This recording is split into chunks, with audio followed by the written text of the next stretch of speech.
Hey y'all, this live, I think it's the middle of the day there or early in the day. It's 7:18 here. I'm still in Ghana until October.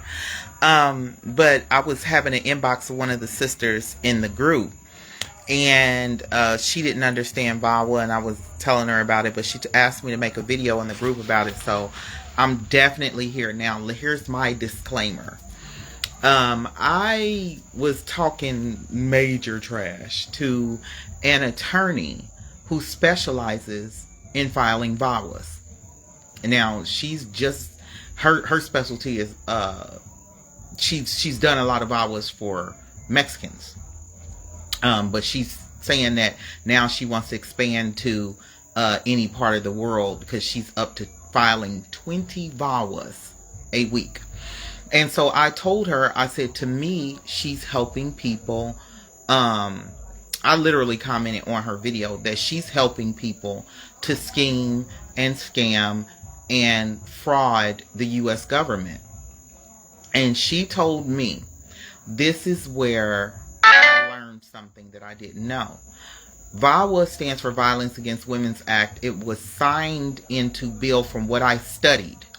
It was signed into bill by then Senator Biden, now President Biden, in 1994. And it was to address like the horrible domestic violence that was going on. Women were getting murdered by their husbands back then at alarming rates. And so Biden and them did bills in order to protect the women, which it actually did work. A lot of the domestic violence stuff that he put in action has funded a lot. Domestic violence is truly going down. They did a reauthorization of the bill. I think they did it in 2003, 2005, 2008, something like that. But they just did another reauthorization in 2020. Hey sis, 2022. They literally just did a reauthorization of the VAWA in 2022. And this woman is promoting, because I have Hispanic family, so we be talking back and forth on social media. So I always get a lot of Mexican, and I'll be watching their YouTube videos that they put up just to support my family. And so I always see her videos. And so I finally started watching them, and I'm like, oh no, she's setting people up. You know, she's convincing people that you could file a VAWA for no reason. This woman files 20 VAWAs a week, 20.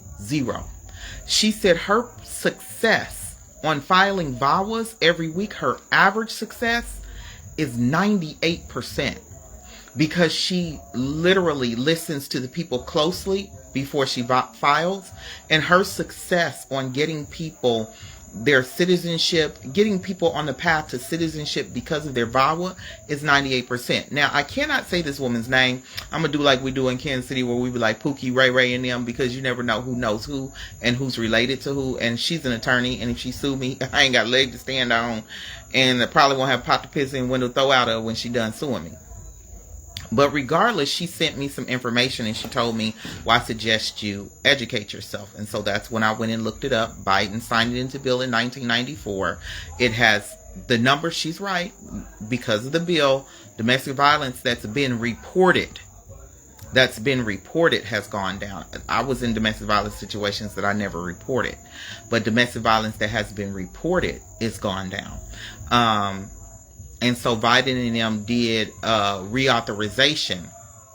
Well, you can't report her if the U.S. government is saying she's right. So this is where she's getting away with. This is how she's getting away with it. Domestic violence is considered, or violence, period. Because they didn't say domestic, they said violence. Violence, period, is considered any act that is used as a mean of control and oppression in any relationship. So it can be work, it could be home, it could be church, any of that. Listen to the meaning. Any act that is used as a means of control and oppression in a relationship. Now, here's where the people married to foreigners are falling in. So she gave me, she said, besides physical abuse, there are 7 acts of violence. One is sexual, and that's She's not talking about rape and stuff. I'm explaining to you what it is. 2 is emotional. 3 is psychological.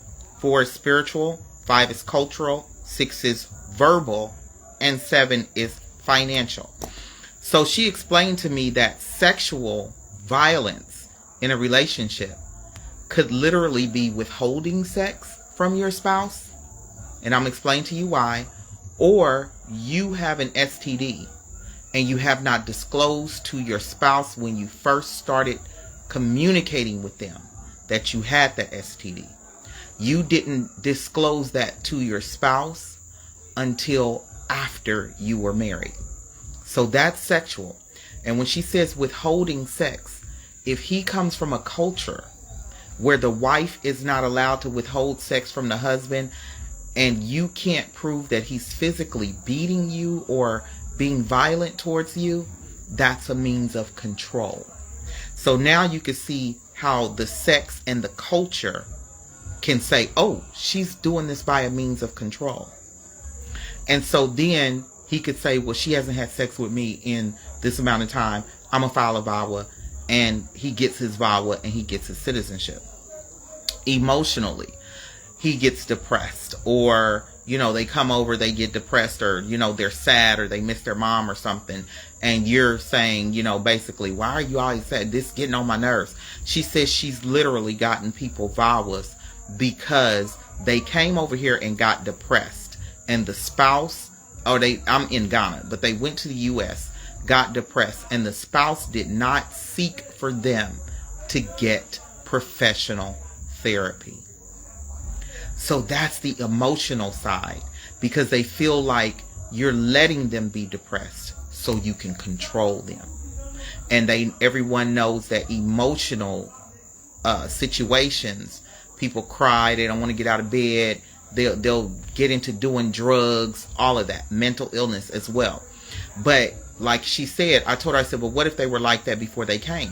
She said that is where it is the responsibility of the sponsor to make sure that they know the person well enough that they don't marry a person with mental illness. They can say their mental illness started when they married you and came here. So this is where we need to be careful.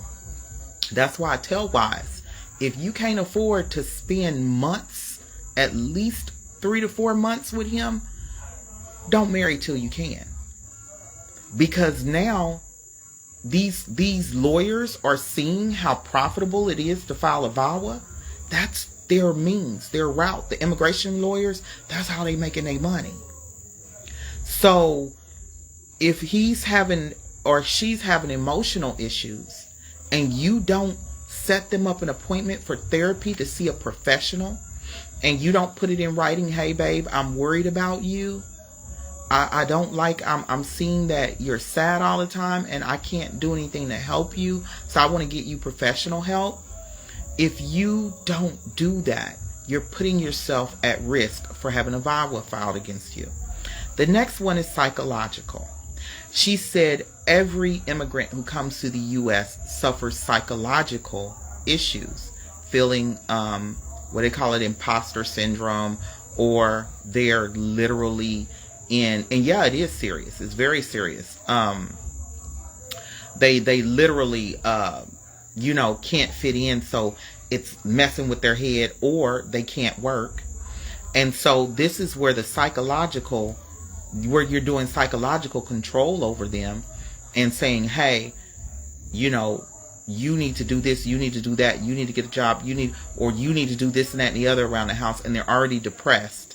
And then they feel like they're doing work beneath them. This is where the Ghana people, the Ghana men especially, are winning their VAWAs, because they come from homes and areas and lives where women do everything, including work, come home, cook, clean, pay bills, and majority of the time the man don't do nothing unless you married to a good man like mine. And his mama was like, you come home when you feel like it, cook your own food, do your own laundry, clean your own house. And she been doing him like that since he was 14, so he knows how to do all of that. But literally, you're marrying someone who comes from an area where it's a patriarchy. And so then you get him to the U.S. and you trying to treat him like he's a U.S. husband. And that's psychological violence, y'all. That's psychological violence. You're literally demasculating that man. If he never had to cook and clean and take care of his stuff because his mama did it or his ex-wife or whoever, you're demasculating him to make him have to do household chores. It's demasculating. So that's why I said live with these men and know if you want to marry him or not.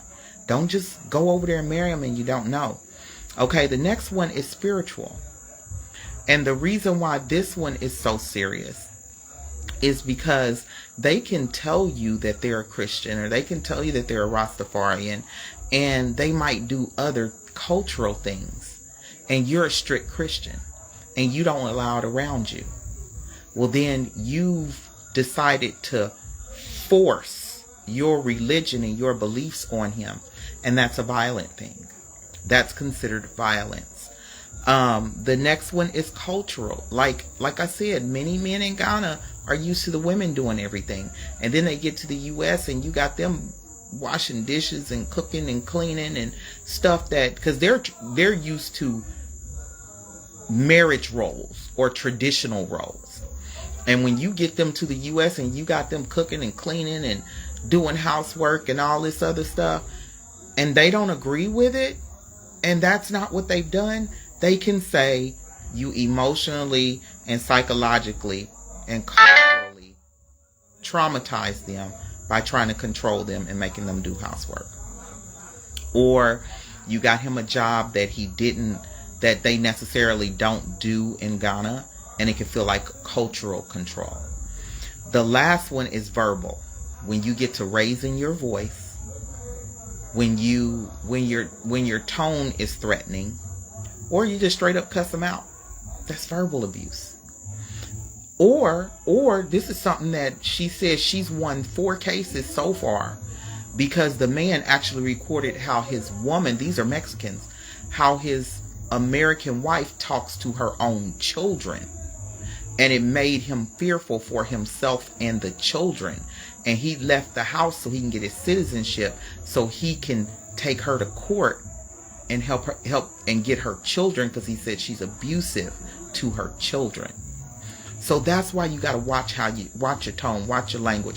You can't be going off and yelling and fussing and cussing like you would a black man, a black American man, because the women over here in Ghana, they ain't used to it. They not used to it. So when their man tell them to shut that noise up and she shut it up and she don't turn no louder, you just might as well learn to keep your nerves, keep yourself under control, keep yourself calm. The last one is financial. My money. When you get married and you did not, this is the only way you can combat the financial. You have to have, she said, you have to have a prenuptial agreement that was signed and submitted with the courts and the marriage license. You, in wherever you got married, you have to have a prenuptial agreement. That prenuptial agreement absolutely negates financial claims of control. Because if your prenuptial agreement says your money is your money and his money is his money, and there's only going to be a certain amount of, however way you worked it out to where your money is your money, then he can't claim financial. He'll have to claim one of the other things. But when you realize that the violence, the definition is so broad, it's so incredibly broad, and it says any act that is used as a means of control and oppression in a relationship, he can say he feels like you're trying to control him. And the people in the U.S. will say, well, yeah, you know, people do go overseas and get married because nobody in the U.S. want to deal with their mess. And so then they get a sponsor, a foreigner, and get them over here. And that's what she said. They sponsor a foreigner, get them to the U.S., want to mistreat them, talk to them, treat them any old kind of way, cuss them out, put them out the house, threaten them that if they do this, that, and the other, don't come back in your house. And these people are thousands of miles away from home and no way to get back. That's where the VAWA is hitting a lot of people upside the head. So when I explained this to someone, and he and I were talking, my friend on the phone, he called to check on me. I explained it to him. He said, oh, they literally created this VAWA to make sure that you're on your best behavior during marriage. I will say this, and I had a woman tell me that when she married her Ghanaian husband, she let him know in writing several times that she was putting surveillance spy cameras throughout her home with sound. And then she put the cameras in the car inside and out to protect him for traffic stops. So if that's what you have to do to protect yourself from a VAWA, because VAWAs are ruining lives, and the Africans are just now catching wind to it, and the attorneys are just now marketing the Africans, but they originally were only marketed to Asians and Latin and Hispanics. And I don't think they did Europeans, but I know they said Asians, Latin, and Hispanic people. That's who she was only marketing to. And now she's finding out that there's a big group of people who are coming over from Africa who are suffering, as she said, suffering violence. So y'all, I will say this: make sure he's worth it. Make sure you take the time to live with him, to get to know him. Make sure you get footage of everything he does while you're here. Get footage of him cooking. Get footage of him cleaning up. Get footage of him doing laundry.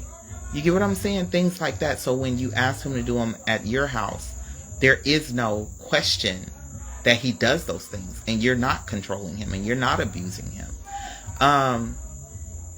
Watch your tone. Don't talk to nobody the way you don't want to be talked to. And that's the truth. Don't be withholding sex if you're mad. Talk it out. And, talk out the relationship. Now, I say, get it in writing that if he's caught cheating, he cannot touch you without a condom. Whatever the case. I don't know how y'all do it, because I catch cheating. I get a whole lot. I'm just playing. I ain't gonna say that on camera, but I mean, you have to work out something, and you have to protect yourself, because it can cost you everything. And don't feel like it can't be me, because it can be any of us. It can absolutely be any of us. Don't be like, oh, it ain't gonna be me and my man. No. It can be anyone. So that's why I want you all to be very careful. I want you all to learn what violence is. Learn what violence is. Know it. Make sure that you know his culture and what he is and how he is. Make sure you know these things, y'all. That's all I have to say. And yes, these lawyers are finding that this is a very lucrative legal business for them. And they are no holds barred. They're going after these VAWAs. She does 20 VAWAs a week. And I think she said 98% success rate. 98%. And she's filing 20 VAWAs a week. Come on, y'all.